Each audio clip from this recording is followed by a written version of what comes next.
वो बेटा 11 बज गए, तुम्हें इंटरव्यू के लिए देर नहीं हो रही? तैयार हो अम्मी? अच्छा ठीक है, ये लो बेटा, ये रास्ते में किसी फकीर को दे देना। जी।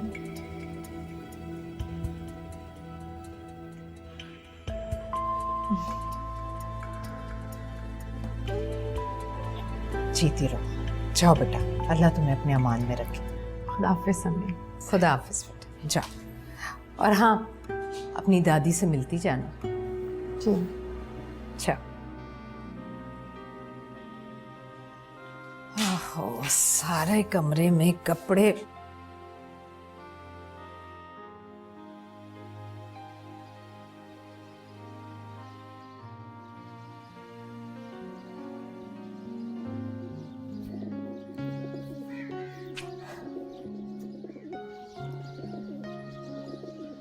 मैं जा रही हूँ अम्मा। किसके साथ जा रही बेटा? ताहिर के साथ। लेकिन वो है कहाँ, आया क्यों नहीं अभी तक? मेकअप कर रहा होगा। अम्मा बस दुआ करना कि नौकरी मुझे मिल जाए। इंशाल्लाह बेटा, जरूर मिलेगी। मेरी दुआ तुम्हारे साथ। खुदा हाफिज़।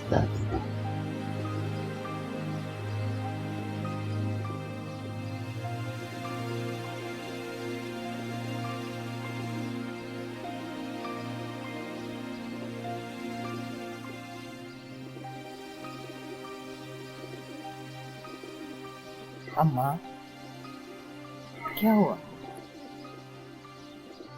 कुछ नहीं बेटा, सलीम याद आ गई। आज वो जिंदा होता तो शगु को नौकरी ना करनी पड़ती।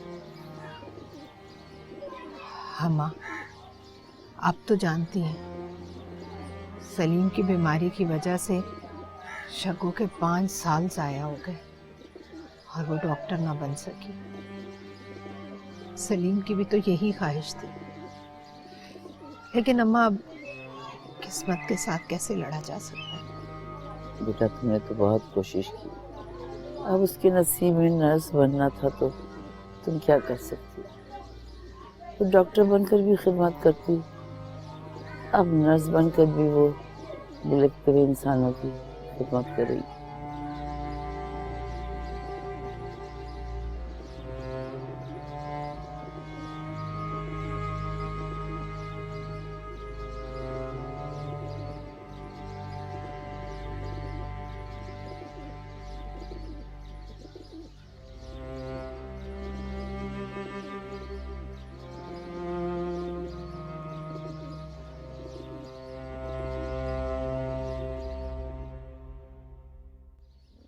बस बेटा, चल चला का वक्त है, हर सांस पे लगता है कि ये आखिरी सांस। अल्लाह ना करे अम्मा, कैसी बातें कर रही हैं? कमजोरी हो गई होगी। मैं ताहिर से कह दूंगा, वो शाम को डॉक्टर को लेके आ जाएगा। रफीक भाई, अम्मा ने खाना भी बहुत कम कर दिया, कहती हैं भूख ही नहीं लगती। अम्मा, चाहे भूख लगे ना लगे, पेट भर के खाया करें आप, वरना तो और कमजोर हो जाएंगी आप।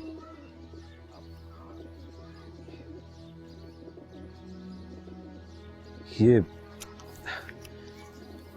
कलीम का लड़का आया था, ये दे गया। कह रहा था पिछले में दुकान पे चोरी हो गई, इसलिए इस बार जो ना सिर्फ 2000 ही मिलेंगे। खुदा पूछे इन चोरों से। रफीक भाई नहीं, आप ले जाइए पैसे, भैया को वापस कर दें, मुश्किल में होंगे, परेशान होंगे। नहीं बेटा, कोई जरूरत नहीं है वापस करने की, एक नंबर का झूठा है। अगर चोरी हुई होती ना तो रोता पीटता आता यहाँ पे। माँ भाभी भतीजी किसी का भी एहसास नहीं है उसे। बड़े भाई की दुकान पे कब्जा कर लिया और 2000 रुपए हमारे मुंह पे भेज दिए। बहुत देगा। छोड़े अम्मा, अपना क्यों दिल जला रही है? उसकी करनी उसके साथ। अब भाभी मैं दुकान जा रहा हूँ, ये रखिए आप, अगर कोई भी काम हो ना तो बाकी से करवा दीजिएगा। अल्लाह हाफिज।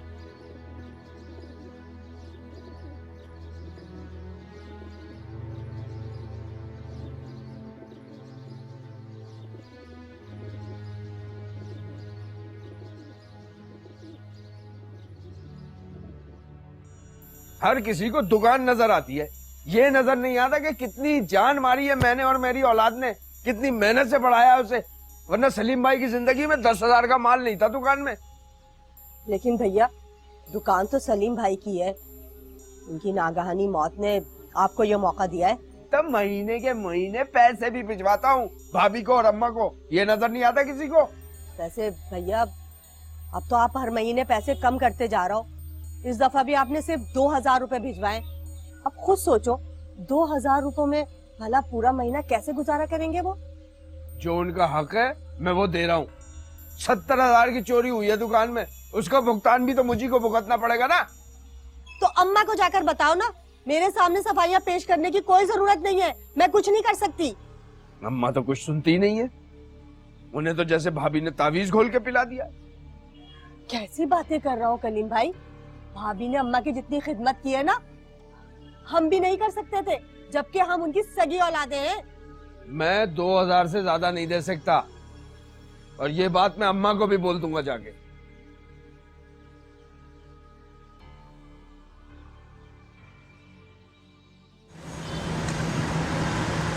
अम्मा कसम से मेहनत कर करके मेरी जान हलकान हो गई, लेकिन मुनाफा है दिन ब दिन घटता ही जा रहा है। बेचा, जब इंसान की नियत में खोट आ जाए ना, उसकी कमाई की बरकत उड़ जाती। अम्मा तुम्हें तो मेरी हर बात में कीड़े निकालने की आदत पड़ गई है। कभी कभी तो मुझे लगता है कि जैसे मैं तुम्हारा सगा बेटा हूं ही नहीं। अरे तुझसे जब भी हिसाब किताब की बात करो ना तो ऐसे बोलने लगता है। तो मुझे ये बता तेरे दिल में है क्या? अम्मा सच्ची बात है, मुझे दुकान चलाने के लिए पैसे की जरूरत है। पैसे की जरूरत? ठीक है, यूं कर तू दुकान का कब्जा छोड़ दे, मैं रफीक से कहकर कोई इंतजाम करा दूंगी। ऐसे ही छोड़ दूं? मैंने और मेरे बेटों ने इसलिए जान नहीं मारी कि एक दिन दुकान छोड़कर अलग खड़े हो जाएं, तमाशा देखें। ये दुकान सलीम की है, इसलिए उसकी औलाद का हक है। तुझे और तेरे बच्चों ने जो मेहनत की है तो बरसों का दिया खाया भी है। अरे पुरानी दुकान से नई दुकान खरीद ली बड़े बाजार में, किराए के घर से अपने घर में चले गए। कहाँ से आया ये पैसा, किसने दिया बता? अम्मा अम्मा चुप कर जाए, ना बोले, तबीयत खराब हो जाएगी। और भैया भैया आप भी बस ठीक है ना, हमारे लिए वही काफी है जो आप भेज रहे हैं, बस। तुम्हारी चालाकी मैं खूब समझता हूँ भाभी। पहले मेरी माँ के कान भरती हो, उन्हें भड़काती हो, मेरे खिलाफ आग लगाती हो, और फिर बाल्टी लिए उसे बुझाने चली आती हो। क्यों इस मजलूम के पीछे पड़ा हुआ है? ये आग इन्हीं की लगाई हुई है अम्मा। तुम्हें जबरदस्ती यहाँ जकड़ रखा है। दुनिया दिखावे के लिए खिदमतें हो रही हैं, और इसी बहाने से मकान पे कब्जा किया हुआ है। ये मकान का जिक्र कहाँ से आ गया? अम्मा जिक्र तो आएंगे, बहुत से आएंगे। मैं तो तुम्हारी वजह से चुप हूँ, वरना मुझे भी बोलना आता है। भैया तुम तो खाम में ही। बस बस भाभी, मेरा मुंह बंद है ना तो उसे बंद ही रहने दो। चलता हूँ अम्मा मैं। अगर कोई बात करनी हो ना तो मुझे बुलवाने की जरूरत नहीं है, खुद ही आ जाना।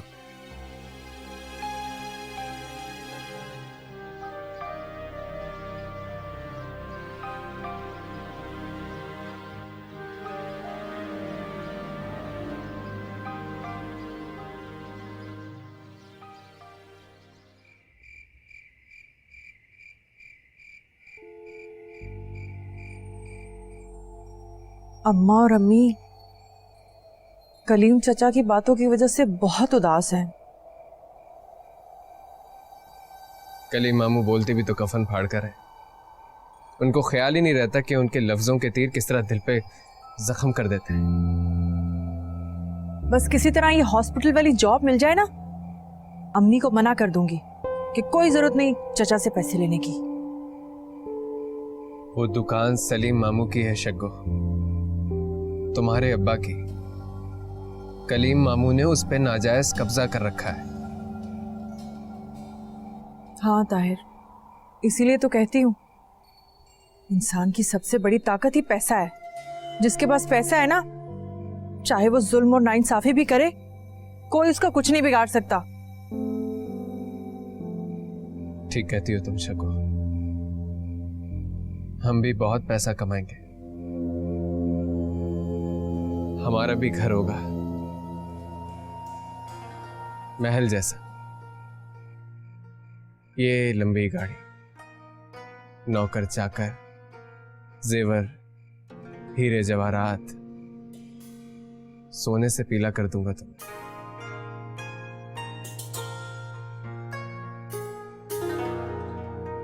छुट्टियां मनाने हम फ्रांस जाया करेंगे, बल्कि मैं तो सोच रहा हूं कि साल के 6 महीने हम वहीं रहा करेंगे। ऐसा कब होगा ताहिर?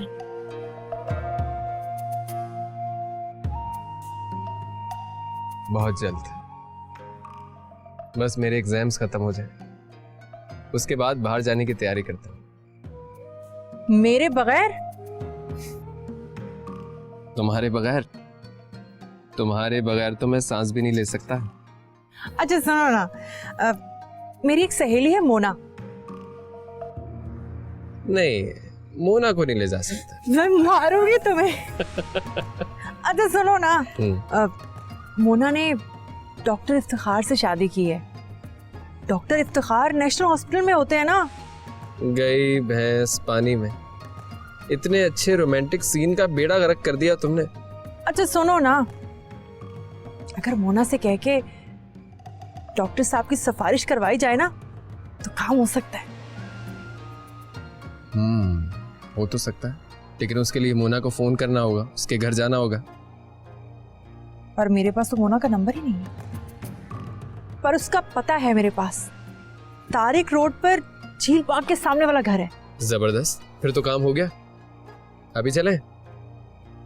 ऐसे ही अभी 10 मिनट में तैयार होके आती हूँ।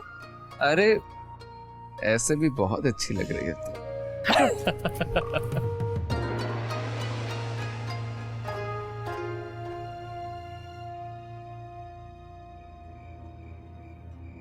बस बेटा, अब नहीं, बहुत पी लिया। ठीक है मेरी बच्ची, खुश है।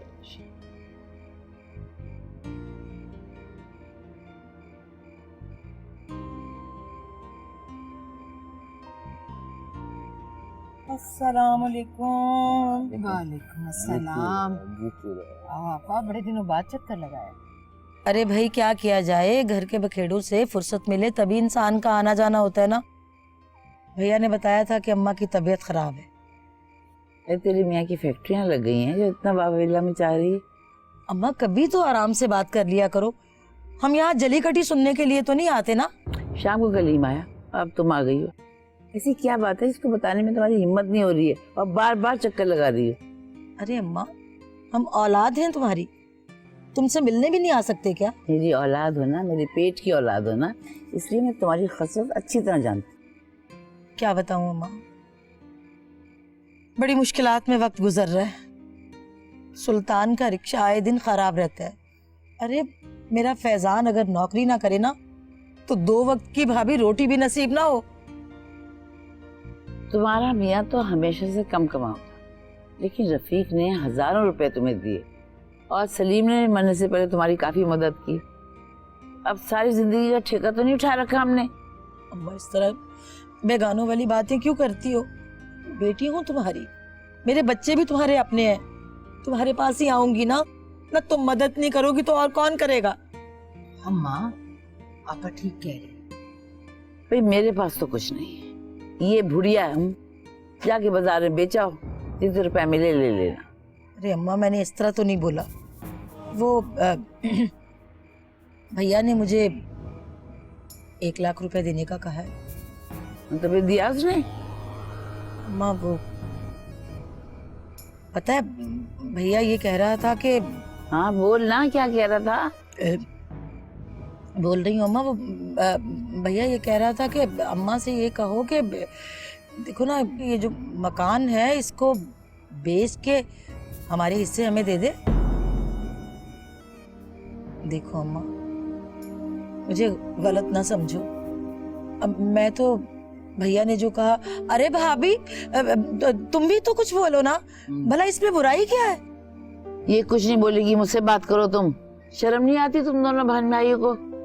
अरे बूढ़ी माँ बेवा भाभी और यतीम भतीजी के सर पे से छत छीन रही हो। अरे मैं भी कहूँ कि आज मेरे बच्चों को मेरी मोहब्बत के मरोड़ क्यों उठ रहे हैं? अम्मा आराम से बात करें, ब्लड प्रेशर हाई हो जाएगा। हाय इनकी बला से किसी की आई मुझे लग जाए, कल की मरती में आज मर जाऊं। वो कहते हैं ना, बिल्ली की भां को छींका टूटा। अरे अम्मा मैंने ऐसा तो कुछ भी नहीं बोला। कान खोल कर सुन लो, मेरे जीते जी ये मकान तो नहीं बिकेगा, और ये बात तुम अपने भैया को भी बता देना। आप यहाँ से चलती बनो। हाँ, जब तक जिंदा हूं ना तुम्हारी दाल नहीं गलेगी। जाओ यहाँ से। तुझे बिन लागे ना जिया, तुझे बिन लागे ना जिया। अम्मी आप फिक्र ना करें, मोना ने मुझे यकीन दिलाया है कि ये अस्पताल वाली नौकरी मुझे मिल जाएगी। इससे क्या फर्क पड़ेगा शग्गू, हमारे मसाइल तो हल नहीं होंगे ना। मसाइल हल नहीं होंगे लेकिन कम तो हो जाएंगे ना। 2000 की मामूली रकम के लिए चाचा की मिन्नत समाजन तो नहीं करनी पड़ेगी ना। और तेरी शादी ताहिर कब तक इंतजार करेगा बेटा? और तेरी फूफी भी बातों बातों में कई बार मुझे कह चुकी है। मुझे नहीं करनी अभी शादी वादी, कह दिया मैंने ताहिर से। क्या कहा है उसने? उसने क्या कहना है, वो तो खुद यही चाहता है। वो चाहता है कि वो अपनी तालीम मुकम्मल कर ले और अच्छी सी नौकरी तलाश कर ले, फिर बहुत सा पैसा कमाए और बड़ा सा मकान बनाए। पागल हो तुम दोनों, ये सब कुछ इतनी जल्दी थोड़ी हो जाता है शग्गू, इसमें तो कई साल लग जाएंगे बेटा। अब जितने भी साल लग जाए, मुझे यूं सिसक सिसक कर जिंदगी नहीं गुजारनी। देखो, 2 वक्त की रोटी और तन ढांपने के लिए कपड़े, ये सब मिल जाए ना जिंदगी में तो बहुत है।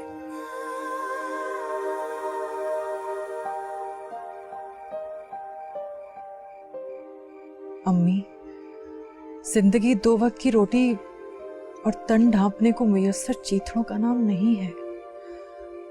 जिंदगी में पैसा चाहिए, बहुत सारा पैसा, बेहिसाब पैसा। और पैसा ना हो जिंदगी में तो जिंदगी नहीं शर्मिंदगी होती है। ये तो कैसी बातें करने लगी है शग्गू? बेटा बहुत सारा पैसा तो हराम कमाने से आता है। ओहो अम्मी, पैसा हराम हलाल नहीं होता, बस खर्चने के तरीके मुख्तलिफ होते हैं। तेरी बातें मेरी तो समझ में नहीं आ रही। तो क्या जरूरत है अपने आप को मुश्किल में डालने की? मत सोचो ना। अम्मा बहुत दुखी रहने लगी। अम्मा को ना इस उम्र में 2 ही काम है, एक दुखी होना, दूसरा गुस्सा बहुत करती हैं। अम्मी कितने दिन हो गए हैं चाचा घर पर नहीं आई? अच्छा ही हुआ नहीं आई बेटा, वरना उसकी परेशानी का सुनकर मेरा भी दिल परेशान हो जाता है।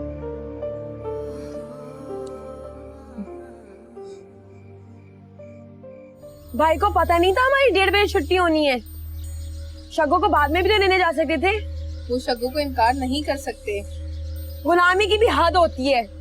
शग्गू के इशारों पे नाचते हैं भाई, दिन को रात कहे तो मान लेते। तू क्यों खून जला रही है अपना? तुझे भी मिल जाएगा इतना ही मोहब्बत करने वाला। खुदा ना करे अम्मी, मुझे नहीं चाहिए ऐसा मोम का बना इंसान। काफी देर हो गई उसे, अब तक तो आ जाना चाहिए था। अम्मी हॉस्पिटल डिफेंस में है, आने में कुछ तो देर लगेगी ना। सुबह से भूखा गया है मेरा बच्चा, कह रहा था कि तुम दोनों को छोड़ने के बाद नाश्ता कर लूंगा। आया तो बुला लिया होगा बेगम साहिबा ने अपनी ड्यूटी पर। आप ही तुम्हें शग्गू से कुछ ज्यादा ही शिकायतें नहीं हो गई? अम्मी आप ममानी से शादी की बात क्यों नहीं करती हैं? शादी? कैसे मुमकिन है बेटा? ताहिर अभी पढ़ रहा है, वैसे भी तुम्हारे पापा तो कभी भी राजी नहीं होंगे। आप शग्गो से तो बात करके देखें, मुझे यकीन है वो कभी राजी नहीं होगी। ये जाती आप भी, वो खुद भी भाई को इतना पसंद करती है। आप मंगनी की बात तो डालें, अगर शग्गो मान गई तो मैं आपसे माफी मांगने को तैयार हूँ। मंगनी भी कैसे हो सकती है बेटा? तुम्हारे अब्बा चाहते हैं कि पहले तुम दोनों की शादी हो, उसके बाद ताहिर का नंबर आएगा। मेरी बात माने अम्मी, आप ताहिर भाई के लिए किसी और लड़की का इंतखाब कर लें। शग्गो ने नहीं करनी उनसे शादी, आप लिख लें ये बात कहीं।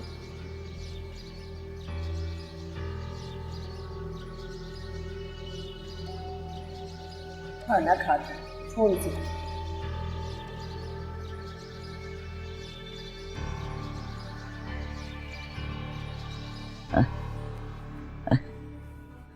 शगो, शगो, इधर तो आ मेरी बच्ची। जी अम्मा, आई अभी।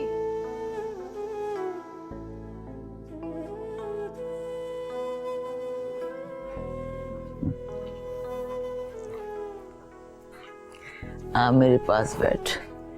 आए, आए, आए। हाँ बेटा, नौकरी कैसी चल रही है? बस अच्छी है अम्मा। तेरा बाप तुझे डॉक्टर बनाना चाहता था, लेकिन जिंदगी ने उसे मौका ही नहीं दिया। अच्छा अम्मा, बस ज्यादा बातें मत करो। नहीं बेटा, आज मुझे ना लोग, आज मुझे जी भर कर बातें करने दे। अच्छा, ये बात है तो ठीक है, फिर आज हम बहुत सारी बातें करेंगे। हाँ, अब तो बेटा मैं ये कह रही थी कि नर्स का मकाम भी डॉक्टर से कम नहीं होता। अरे अम्मा, मुझे डॉक्टर ना बनने का कोई अफसोस नहीं है। पता है आपको, अगर मैं डॉक्टर भी होती ना, तो नर्स की मदद के बगैर मेरी डॉक्टरी नील बटा नील ही होती। बेटा, तेरी माँ बहुत थक गई है, तू ताहिर से शादी कर ले। अगर तू कहे तो मैं बात करूं। किससे? ताहिर से? उससे मैं खुद बात कर सकती हूँ। तेरा चाचा इस घर पे कब्जा करना चाहता है, जो मेरे होते हुए मुमकिन नहीं है। मेरा क्या पता, आज हूँ कल नहीं। अच्छा अच्छा, अब ऐसी बातें मत करो। पता है आपको, आपको तो मेरी शादी पे डांस भी करना है अभी। क्या हुआ?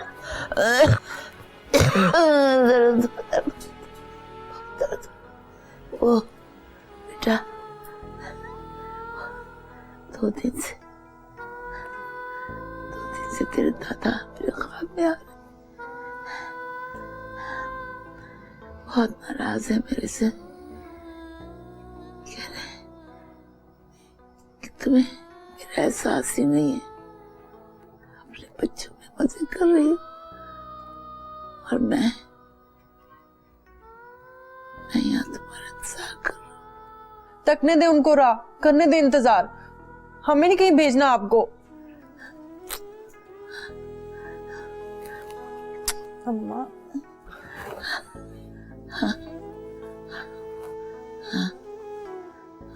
बस आप आराम करें, कुछ नहीं हुआ आपको। इतनी बार उसे समझाया कि मुझे अपनी दुकान नहीं बेचनी, लेकिन वो है कि मेरी बात समझ ही नहीं रहा, बार बार आ जाता है, एक ही रट, एक ही मुतालबा। रफीक भाई अपनी दुकान बेच दो। ये तो सरासर बदमाशी है रफीक। अरे तो लेकिन सफिया, हम किससे फरियाद करें? तुम तो जानती हो ना, पूरी मार्केट में सबसे ज्यादा सेल है हमारी। बड़े बड़े कस्टमर जो है राल टपक रही है उसकी। दूसरों की मेहनत पर नजर है, खुद मेहनत करे ना तो पता चले कि कितनी मुश्किल से दुकान खड़ी होती है। दरअसल सफिया, मैं हूं भी तो अकेला ना। बाकिर अच्छा बच्चा है, अल्लाह उसे खुश रखे, लेकिन है तो मुलाजिम ना। हाँ, अगर ताहिर साथ होता तो बहुत सहारा होता मुझे। तो ले जाए करे ना ताहिर को अपने साथ दुकान पर। अरे बाप बेटे का हाथ नहीं बटाएगा तो कौन बटाएगा? आखिरी साल है उसका, इम्तिहान पास कर ले तो मेरे सारे ख्वाब पूरे हो जाएंगे। फिर तो सारी उम्र उसे नौकरी करनी है ना। अभी खेलने कूदने दो उसे।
बिन लागे ना जिया, तुझे बिन लागे ना जिया। बाजी, अगर तुम बड़ी हो तो इसका मतलब ये नहीं है कि जो चाहो कह दो। ए भैया, तुम इनकी बातों को छोड़ो, तुम पार्टी को बुलवाओ, मकान का सौदा लगवाओ और बेचने की करो बस। अम्मी, ये हमारा घर है और खबरदार किसी ने इसको बेचने की बात की, मैं उसका मुंह नोच लूंगी।